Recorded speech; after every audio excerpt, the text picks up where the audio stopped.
যা যা, আরেকটু জোরে, কত তুই পারবি, তাড়াতাড়ি যা, জোরে জোরে যা। তুমি কি ছোট মানুষ যে বাচ্চাদের মতো খেলা করা শুরু করছো? রাজুর কাছে চুল্লু খাওয়ার জন্য মেসেজ পাঠিয়ে দিই। আমি কি বলতেছি, মন কোথায়? কথা কানে যাইতেছে না তোমার? হ্যাঁ। আরে চম্পা, এইদিকে তাকাও, তোমাকে কত সুন্দর লাগতেছে, পিছনে তাকিয়ে কি হবে, আমি তোমাকে দেখি। সরো, বুড়ো বয়সে ভীমরতি তোমার। চম্পা, তুমি এইভাবে শুয়ে থাকো, আমি তোমাকে ম্যাসাজ করে দিচ্ছি। মদনা চুল্লু খাওয়ার জন্য মেসেজ পাঠিয়েছে, এখন আমাকে পালাতে হবে, এই মেশিনটা সেট করে দিচ্ছি। চম্পা ভাববে আমি ওকে ম্যাসাজ করতেছি। আই হাই, এটা কি হলো? চম্পা কেমনে টের পালো? আমাকে ফাঁকি দিবা? কি হলো? রাজুকে কখন মেসেজ দিয়েছি, এখনো আসতেছে না কেন? যাই, আমি একটা বুদ্ধি পেয়েছি।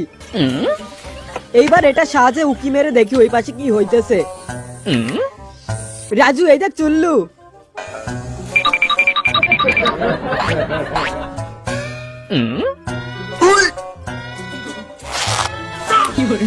এইবার দেখি তোমরা চুল্লু খেতে কেমনে যাও।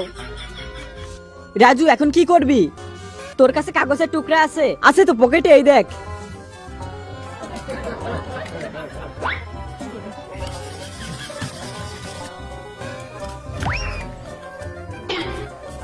আরে এটা আবার কি জিনিস? আরে কি সুন্দর বাসনা আইতেছে। আরে চুল্লু, রাজু বিপদে মনে হয়, তাড়াতাড়ি যাই। ওই শাবাশ, দিন দিন মোটা হয়ে যাইতেছি। আরে রাজু, মদনা, তোদের এই অবস্থা কেন?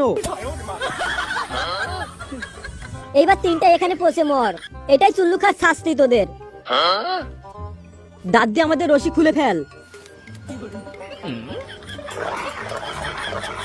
খুলতেছে না তো, অনেক শক্ত। কি করি? আরে বুদ্ধি আছে, দেখ আমার পকেটে দেশলাইটের কাঠি আছে একটা। আরে শুধুমাত্র তো একটাই কাঠি আছে, ওইটাই জ্বালা।